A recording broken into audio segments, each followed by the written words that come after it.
open case of it, just sitting in the Legion Park. We're like, oh hey, free beer. And our friend Elkin and was on a bike.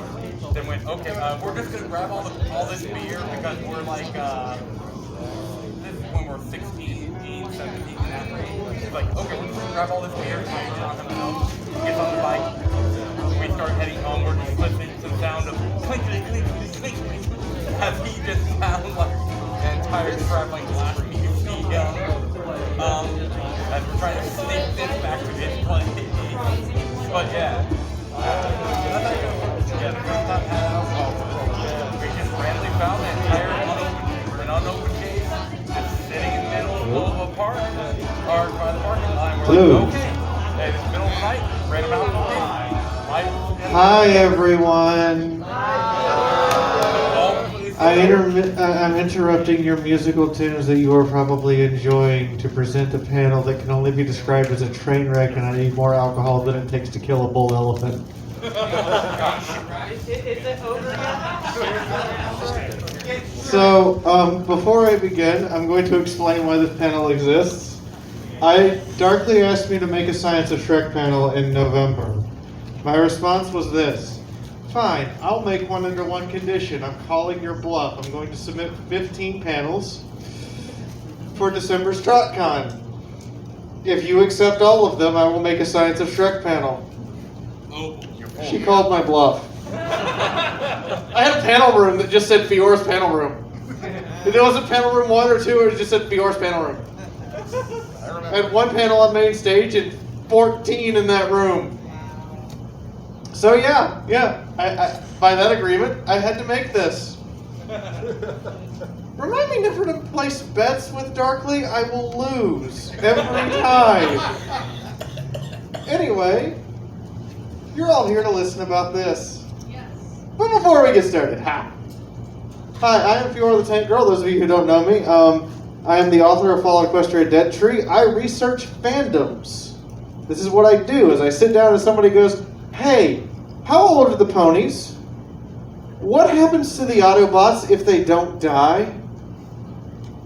How hard does All Might punch people? And I go, okay, give me a minute. By the way, the freakiest power to me in My Hero Academia is the girl with the frog tongue.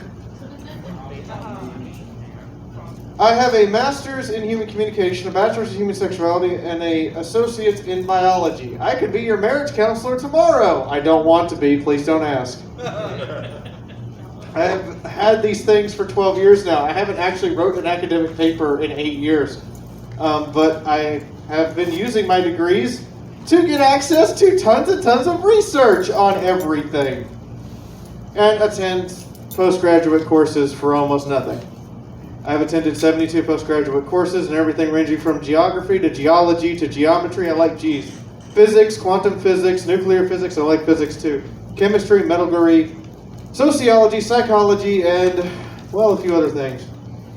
I've actually had 2 courses in biochem. I'm not smart. I'm just really well educated and have access to tons and tons of library resources that most people don't. Because normally to get access to those resources, you pay like $1,500 a year to your local college. I pay $50. Lastly, I run Fall Equestria live streams on Wednesday night where we go play the Fall Equestria tabletop game by Dead Tree Studios. And my Dead Tree writing for Fall Equestria is not fan fiction anymore. It's legally parody according to the Virginia Federal District 13 Court. Lastly, I'm working on a new sci-fi series called Here There Be Dragons. You'll hear more about that at the end of the panel. In the meantime, what are we here to listen about? So, who is this? What is this panel and whose insanity authorized it? Well, I'll answer these questions in the opposite order. Who authorized this? Darkly, your con chair. Begged me to do this for 3 years. I finally gave in under a condition that she met. What are we going to talk about? Well, Shrek's farts and how they kill, or not. Yeah, we're going to do Science of Flatulence on main stage. This is why you anyway came to TrotCon. We're going to talk about Donkey and Dragon's ability to make kids. This is going to require an understanding of genetics and biochem that I never thought I would have an application for. As well as Punnett squares. Remember those? We're going to talk about the fact that Fiona can do her hair while mid-jump, about to kick two people in the face so quickly they can't move before she kicks them. We're going to talk about Shrek's raw ability to inflict pain and suffering on fully armored knights. I am ashamed that this even made it into the panel.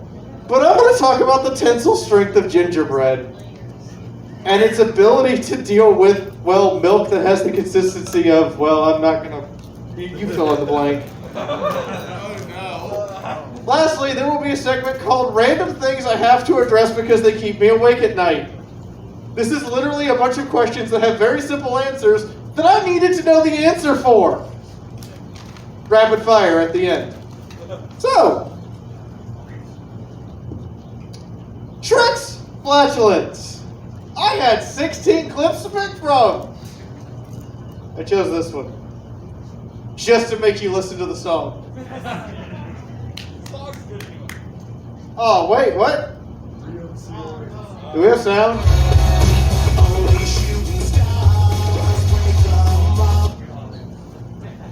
So, question. Can a fart kill a fish? And if so, how?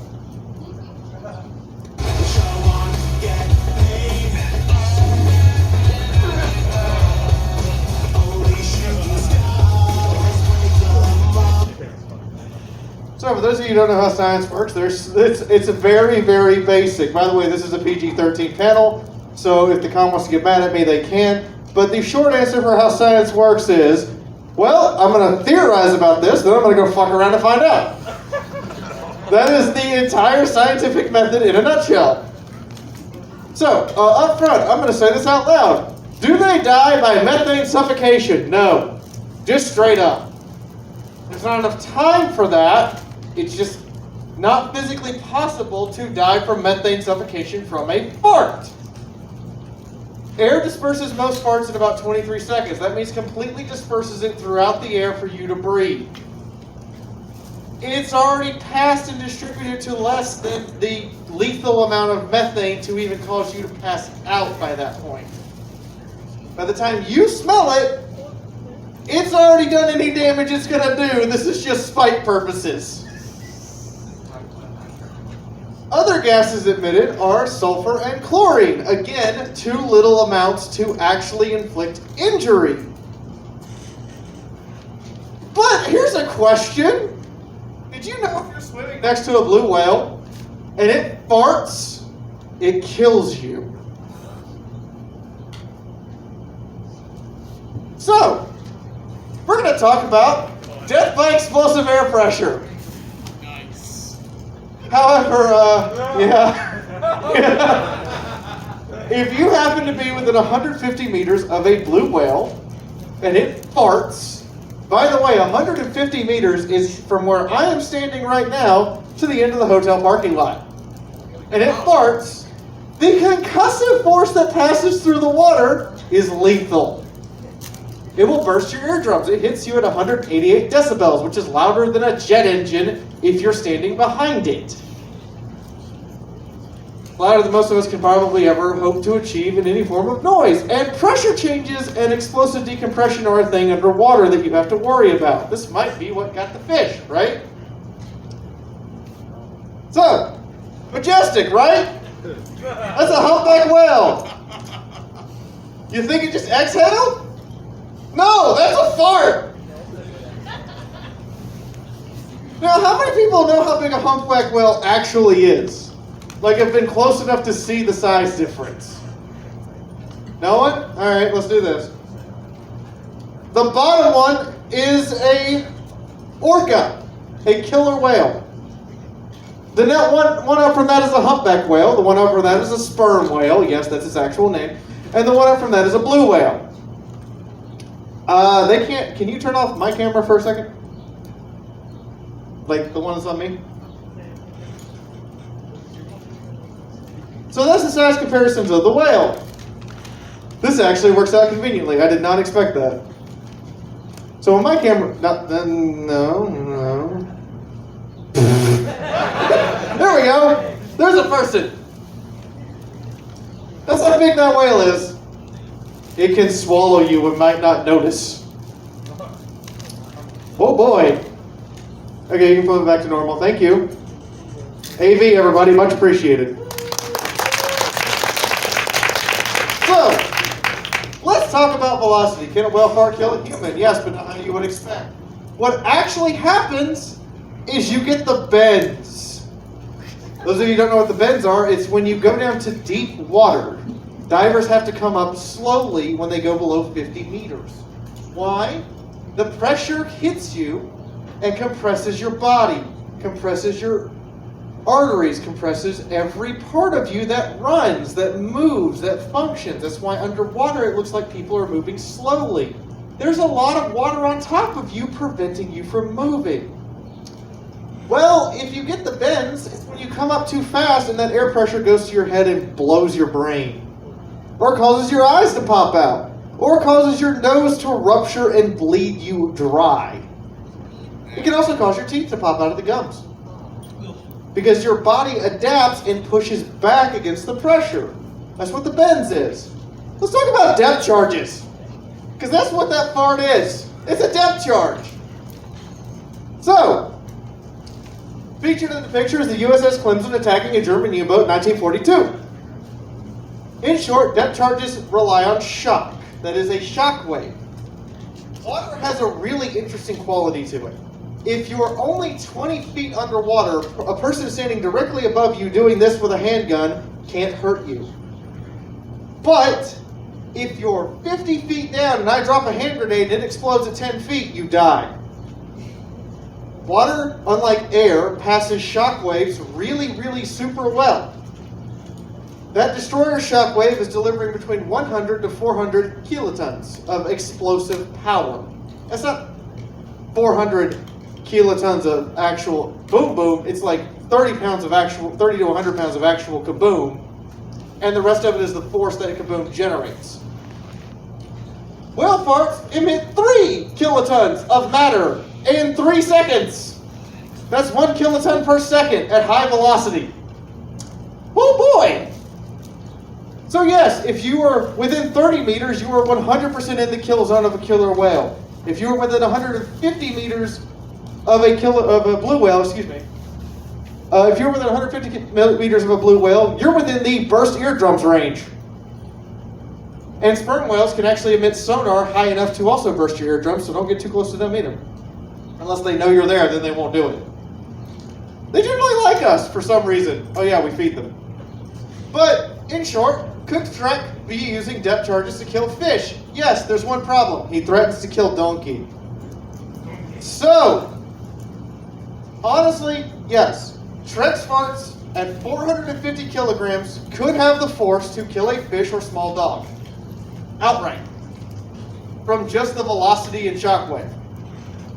But a person? Or a donkey? Probably not. I mean, a particularly violent meal would give you ringing ears. I'm not going to kill you, it's just going to be upsetting. Even underwater. So, what exactly allows him to kill a fish that quickly? His farts aren't methane.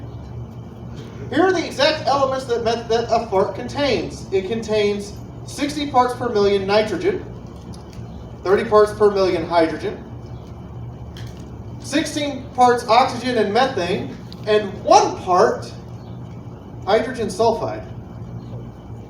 Wait, hydrogen sulfide? Who knows what hydrogen sulfide is also used to make? Nerve gas. It is the primary ingredient in the Russian version of nerve gas. We prefer arsenic sulfide personally, but you know, both get the same effect. But it's only 1 part per million. You need a lot more than that to kill someone. But let's say his biology is different enough that it relies on the hydrogen sulfide to create the air pressure to pass the fart. Well, if he has 500 parts per million, it is instant death. At 500 parts per million, or 0.5% of air, if hydrogen sulfide is aerosolized at that, you die in 20 seconds.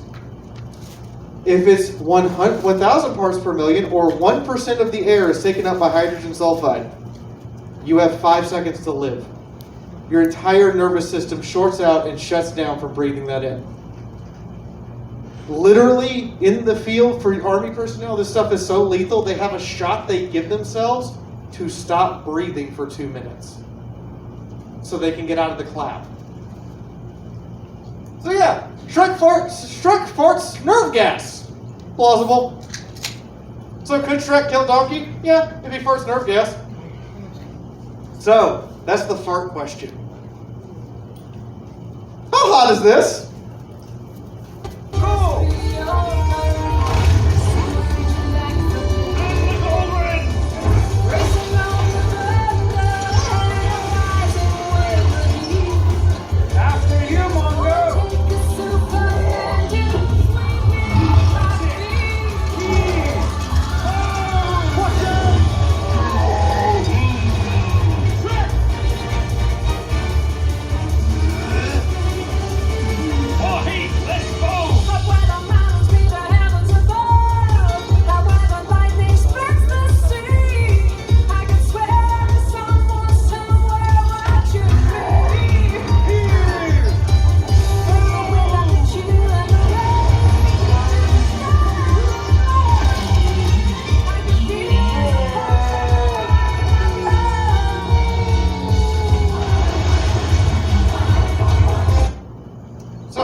Important question that I have to ask before I even start this. What is the tensile strength of gingerbread? When you start asking questions like this, you also begin to ask yourself, what have we made out of gingerbread? I found a recipe to make gingerbread bricks. Like, not bricks for consumption, construction bricks. It turns out, what you see on screen here is a gingerbread house that people live in. This is the largest gingerbread house in the world. It is located outside the Mall of America. It is a tourist attraction. It is nearly 40,000 square feet. I had to stare at this for a while. And then I had to go dig up a long dead quote from Mr. Peter Putton, who did a series of books on siege engineering, from Romans to Middle Ages to another book about siege engineering in the Renaissance. And his quote is right on screen. If you can build a house out of it, you can make a siege engine from it. So, yes, if you could make Mongo sentient and walk around, he could be a siege engine and work. That's terrifying. Gingerbread can kill people. Its tensile strength comes out to just short of steel when not wet. Note that last part, when not wet. See, you bake bread, right? And who's ever handled bread dough? It's spongy and wet. So what happens when you bake bread? Well, you heat it, which causes the yeast to activate, causes it to expand rapidly, but more importantly, you dry it. Dried bread is incredibly hard and durable. If you've ever had hardtack, you know what that's like. That hurts your teeth. There's a reason you dip it in coffee. Well, when you wet bread, it deconstructs itself back to its liquid state the best it can. But because the yeast has already been activated, the eggs have already been cooked, and the other various components have been cooked out of it, its default state is a soggy lump of mushy, disgusting awfulness that's going to mold in like 24 hours. By the way, if you ever want to do a bread mold, the best way to do it is to soak it into a ball and stick it into the cabinet under a sheet of plastic and just leave it for a day. But anyway, so heat accelerates this process. So for Mongo's arms to snap, it's actually not all that hot. You only need 80 degrees Celsius. That's it. Water boils at 100. You only need 80 to snap his arms. That gingerbread house I showed you was coated in a layer of see-through polyurethane plastic to repel water and moisture. Because if it ever got soaking wet, it would just fall apart. Why would I want to live in a house that if it gets soaking wet, it would fall apart? You know, that's a question for people who are insane. I swear I'm not crazy. I've still got one marble. But to illustrate, I have absolutely no scientific problem whatsoever with that scene, other than the sentient gingerbread. If you could do it, yeah, that is 100% right. You could use a giant gingerbread man to siege down a castle and rip open its gate. I need a drink. So, we're going to move on to the next entertaining question. What if press? Right left.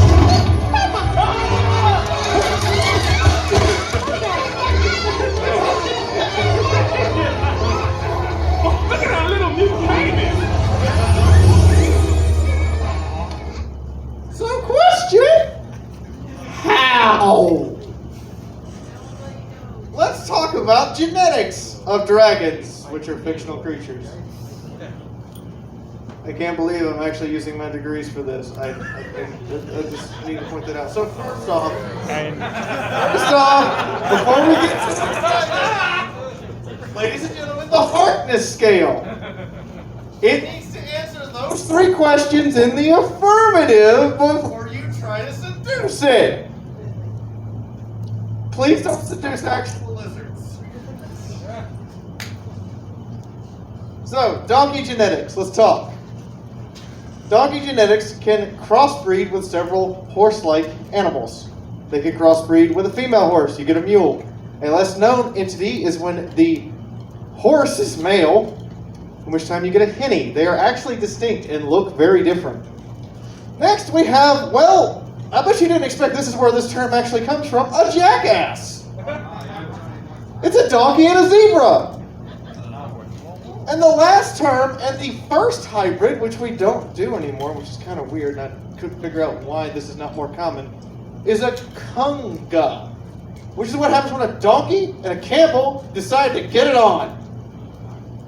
Which, considering the way camels attract mates, do not understand that at all. So, you have all of these different genetics that a donkey can do, but there's a problem. Notice that they're all still technically in the same scientific genus. So, let's show you. Difference in a horse, a donkey, and a mule. Most mules have the facial structure of a donkey and the body structure of a horse. That's how you know it's a mule. By the way, all of these genetic hybrids are genetic dead ends. They can't mate with anything, including their own genetic hybrid. This is what a henny looks like.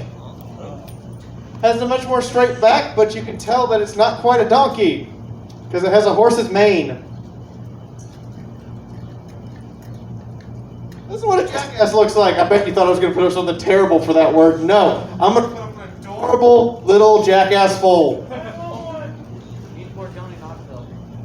It looks like a donkey with a slightly bowed back and zebra stripes. Neat. And this is what a kunga and its mother camel look like. Notice a kunga doesn't get humps. It gets furry. Really, really furry and fuzzy. It doesn't matter if the camel it was bred with is a short-haired camel that has like no real fuzz. This is what comes out.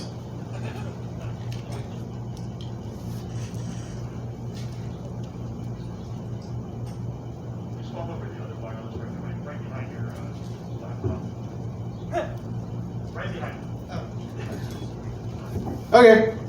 Hey, louder. So, we're going to go off to Dragon Genetics Land. On screen right now, you're going to see several references. Imagine having to read 12 different religions' mythology for a Shrek panel. You'll wonder how deep this is going to go. Oh boy. So, I'm taking a look at real-world dragons first. From the Shennong Dynasty, a woman stumbled across a dragon's lair who was wounded. She healed the dragon, but in the process, the dragon impregnated her. It does not describe if they made love or if it just happened. That's from the 3rd century. Yao is supposedly a demigod born of a dragon that is direct descendant of the 2nd century Chinese dynasty rulers. What? Okay. The next one is a story of, well, it's from Japan.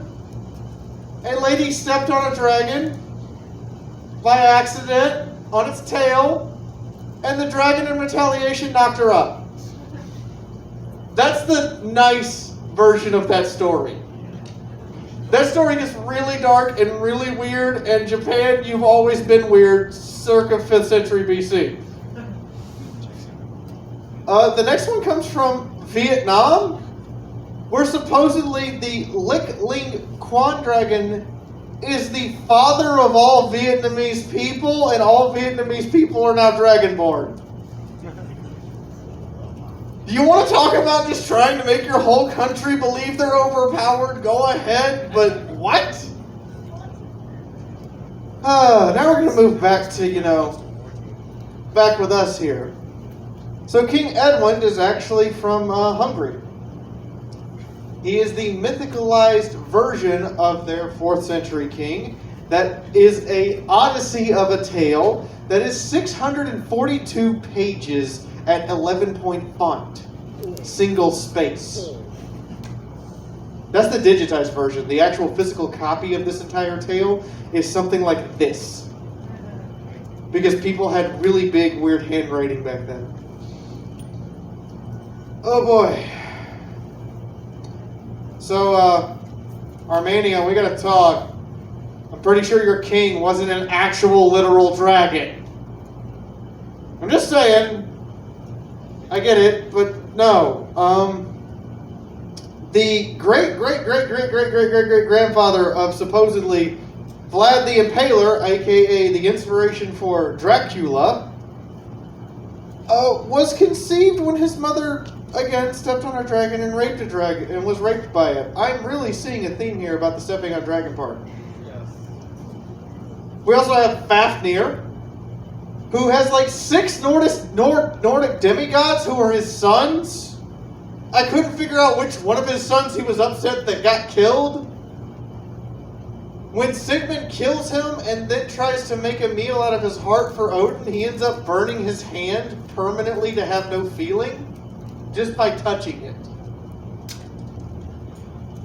Lastly, the Kingdom of Wales. Their royalty is supposedly descended directly from dragons. Supposedly. I don't believe it, but So that's what we have in legend. All of these different religions and royals and timelines and myths, mostly originating before, 100 AD. Except Wales. Why yours originates in 700 AD, I don't know. So, genetics of dragons at the tabletop. Who here's played Dungeons and Dragons? Dragons mate with anything and make half-breeds all the time. You can even swear fealty to a dragon god and become a dragonborn. Awkward. There's another system called Fireborn. I own this system. This is why I know about this. You literally are playing the reincarnation of dragons who are relearning what it was like to be dragons and also getting to live your past lives at the same time and interfere with your modern lives or your past lives. It's really freaky. World of Darkness has 6 different hybrid creatures, all with dragon blood. Also, World of Darkness dragons are terrifying. Yeah, that's right. And to date, I have found 46 tabletop games outside of D&D in which dragons basically can, have babies with anything that breathes. And some things that don't. You ever seen a dragon rock elemental? It's like, what? This carbon silicone, that doesn't even mix in the pot very good. When you gotta get your rocks. So, could such genetics actually exist? if I sat up here and drew on a drawing board those genetical combinations for biochemistry, 1, 90% of you wouldn't understand what I was writing. 2, we would be here for 3 hours just to see me write all of them. It's that complicated. But I will give you the very short layman's term answer. The one spare chromosome theory is how we get foxes that are able to mate with cats and dogs, despite the fact that all 3 are from a different genus. Any creature that has the extra chromosome that doesn't have a mate, foxes have 2 unmated chromosomes. See, in human beings, we have 23 pairs of chromosomes or 46 chromosomes normally. Some people have more, some people have less. That's genetic mutation. It's kind of fun. But anyway, foxes have 2 chromosomes that aren't paired.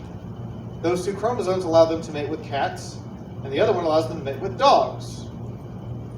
Dragons, if they had numerous unpaired chromosomes, and for a creature that large, it should have at least 120 chromosomes, because that's how many are in an orca. So it should have a lot of chromosomes, and therefore it might have unmated pairs. That's the only way dragons would be able to do this, is if all those different unmated pairs could be assigned to a different genus to mate with it. Which also means dragons would be literally the genetic melting pot of the universe, or the equivalent of Pokemon Mew, which basically says, "Hi, I mate with everything." So, yeah, that's the only thing I can figure out, is how those babies exist. There's no other genetic theory possible for those babies to exist. And before someone stands up and goes, "Magic." No bing bong? Okay. Bing bong. Dang it. Bing bong. Bing bong. I'm going to say, no, magic is just science I haven't explained yet. So, the other way this could work is if dragons were a virus. Awesome. So, actually talking to a virologist or reading papers on basic virology is very recommended if you want to dive into this, or if you want to have a very long discussion about it. But the short version, viruses are incomplete DNA that hijack healthy cells. That's what they do, to produce more of the virus. That's why you get sick, is because your healthy cells start to be outnumbered by the virus, your immune system responds, and the immune response is what makes your symptoms. However, that's a very shorthand virus, and I really, really, really encourage you to go watch some videos by an actual virologist, go do some scientific reading. No, Facebook groups, Wikipedia, and your random friend who did their research do not count.